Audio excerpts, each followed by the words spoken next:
नमस्कार दोस्तों, इन दिनों वेब सीरीज से लेकर फिल्मों तक जहां भी नजर दौड़ाइए पंकज त्रिपाठी ही छाए हुए हैं।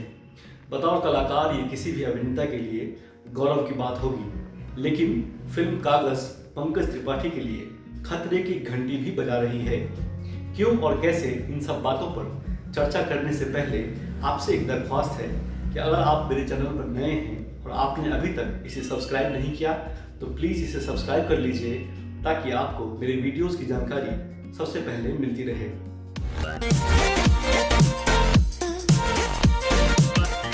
भरत भैया, कौन मर गया? हम ही मर गए। कागज बड़ा या इंसान, ये सवाल ही फिल्म कागज की मेन थीम है। लेकिन इससे भी बड़े सवाल हैं जो इस फिल्म से जुड़े हैं। क्या पंकज त्रिपाठी खुद को रिपीट करने लगे हैं, दोहराने लगे हैं? क्या उनकी सफलता को भुनाने के चक्कर में बॉलीवुड उनके करियर के साथ खिलवाड़ कर रहा है? क्या पंकज त्रिपाठी इस बार भी दर्शकों के दिलों में जगह बनाने में कामयाब हुए हैं?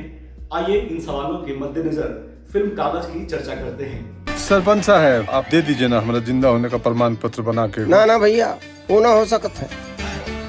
का हुआ, उठ के चले गए? हम अछूत हैं का? अरे अछूत नहीं, भूत हो। फिल्म की कहानी एक ऐसे इंसान की है जिसे सरकारी दस्तावेजों में मृत घोषित कर दिया गया है। वो खुद को जिंदा साबित करने के लिए ग्राम प्रधान से लेकर प्रधानमंत्री तक को चिट्ठी लिखता है, सारी कोशिशें करता है, लेकिन सिस्टम के आगे बार बार हार जाता है। खुद को जिंदा साबित करने के लिए वो अपराधी बनने को भी तैयार हो जाता है, ताकि उसका नाम थाने के रजिस्टर में दर्ज हो सके। वो अपने भतीजे का अपहरण कर लेता है, अदालत में जज की सरेआम बेइज्जती करता है, लेकिन उसकी सारी तिकड़म नाकाम साबित होती है। उसके बैंड बाजे का बिजनेस ठप हो जाता है, उसकी बीवी उसे छोड़कर मायके चली जाती है, लेकिन वो हार नहीं मानता। वो कहता है ये धर्म युद्ध है, मान सम्मान और पहचान की लड़ाई है।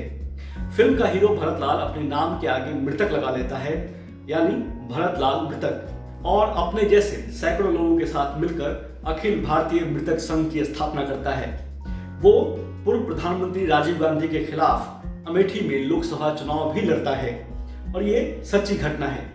उन दिनों भरतलाल मृतक की खबरें देश दुनिया के अखबार और मैगजीन की सुर्खियां बनती थी।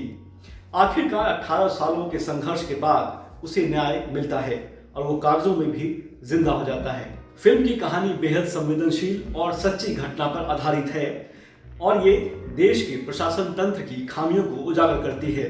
फिल्म के डायलॉग अच्छे हैं। फिल्म के एक सीन में एक किरदार कहता है, लो अभी अभी ताजा मरे थे, अभी उठ के चल दिए।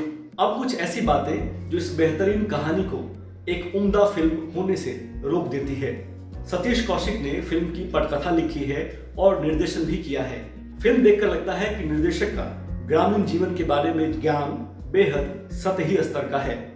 फिल्म की शुरुआत अच्छी है, लेकिन जल्दी ही ये अपनी गति खो देती है। कहानी में बतौर दर्शक आपकी दिलचस्पी कम होने लगती है। सतीश कौशिक की बात करें तो उनके करियर में 2 बड़ी फ्लॉप फिल्में हैं, रूप की रानी, चोरों का राजा, और दूसरी प्रेम। एक हिट फिल्म भी है, तेरे नाम। ये वही फिल्म है जिसने सलमान खान के डूबते करियर को बचा लिया था। By the way, Salman Khan इस फिल्म के निर्माता भी हैं। फिल्म के गीतों की बात करें तो ऐसा लगता है कि किसी ने मुंबई के हाईटेक स्टूडियो में बैठकर ऐसी धुनें तैयार की हैं जिनका ग्रामीण परिवेश से कोई सरोकार नहीं है। फिल्म में एक आइटम नंबर भी है जो क्यों है मुझे नहीं मालूम। पद्म भूषण गायिका शारदा सिन्हा की आवाज में एक बेहद औसत दर्जे का भूल जाने वाला गीत भी फिल्म में आपको सुनाई देगा। फिल्म का क्लाइमेक्स अचानक से खत्म हो जाता है। हीरो को न्याय कैसे हासिल होता है, ये बात महज एक डायलॉग में सिमटा दिया गया है। क्लाइमेक्स को और भी नाटकीय बनाया जा सकता था। अब अभिनय की बात करते हैं। पंकज त्रिपाठी बहुत ही मजेदार अभिनेता हैं, लेकिन अब वो खुद को रिपीट करने लगे हैं। उनका दुख देखकर भी आपको तकलीफ कम और हंसी ज्यादा छूटती है। पूरी फिल्म देखते हुए बार बार ये ख्याल आता है, काश इस रोल में संजय मिश्रा होते। मेरे हिसाब से ये रोल संजय मिश्रा कई गुना बेहतर निभा पाते। पंकज त्रिपाठी की पत्नी की भूमिका में मोनल गज्जर हैं, उनका काम अच्छा है। बतौर अभिनेत्री उनकी ये 15वीं फिल्म है, लेकिन हिंदी फिल्मों में ये उनका ऑफिशियल डेब्यू है।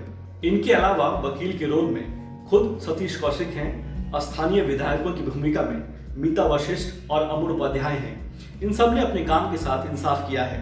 बतौर पत्रकार नेहा चौहान ने भी ठीक ठाक काम किया है। कुल मिलाकर कहें तो ये बेहतरीन कहानी के ऊपर बनी एक औसत फिल्म है। तो दोस्तों, ये था फिल्म कागज का रिव्यू।